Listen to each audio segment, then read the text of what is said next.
Hey guys, welcome back to Cyber Scouting episode 2. And the first episode went over to how to set up your map options in CalTopo. If you missed that episode, you can find a link in the description. And this episode, we're going to talk about wind and how you can cyber scout the wind for a new hunting area. Why am I researching the wind? Well, often deer bedding areas are located on the downwind side of obstacles or hillsides. This allows the deer to smell danger from behind and see danger ahead of them.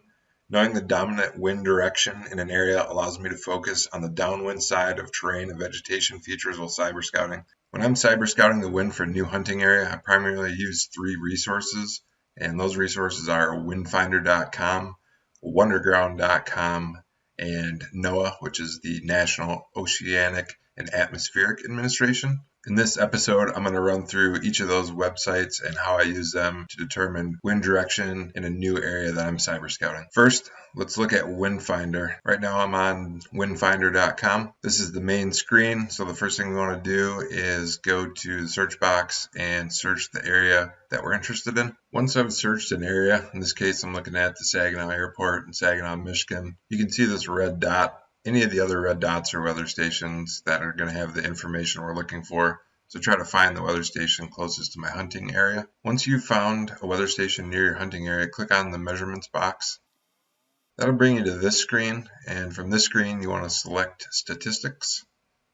Once you've selected statistics, scroll down, and this is where you'll find wind speed averages and directions. And in the section below, you'll find the dominant wind direction. Because I'm interested in hunting season, I want to look at October, November, and December, possibly September if you have a September opener. And for this area of Michigan, I can see that the dominant wind direction in October, November, and December is west-southwest for each month. So I want to keep that west-southwest direction in mind when I'm cyber scouting these areas. The next website that I use for researching wind directions is wonderground.com. I'm on the main screen at wonderground.com. I want to select the More option and then Historical Weather.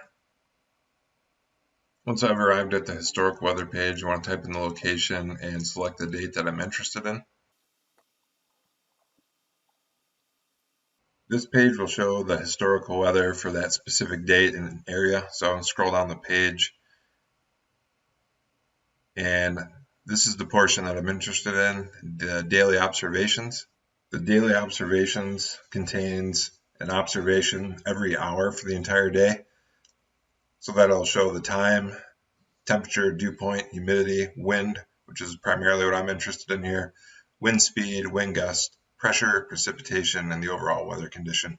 I like to use Wonderground's historical weather feature if I'm interested in historical weather for a single day. For example, weather conditions for a previous kill or an observation of a target buck during daylight. Retrieving historical weather data for a single day is especially useful when reviewing trail camera pictures to correlate daylight photos to wind directions on a given date and time.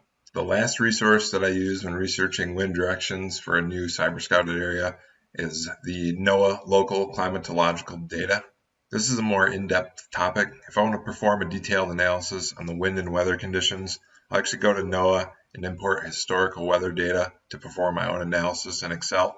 Noaa records weather observations 24 times per day or once an hour, and most Noaa weather stations have historical data going back 50 years or more. Retrieving weather data from Noaa takes a few steps, which can be seen in another video, which I've put a link to below. Those are the 3 main resources I use when I'm researching the dominant wind direction in a new hunting area while I'm cyber scouting. Stay tuned for episode 3. I'm going to go in depth on the terrain features of interest I look for on a topographical map. I'm going to explain each terrain feature and show a few examples of it on the topo map and why it's important for deer hunting. In episode 3, I'm also going to go over vegetation features that I look for on aerial maps and why I think those are important and how deer use them. If you don't want to miss out on that video, make sure you like and subscribe below, and we'll catch you then. Thanks.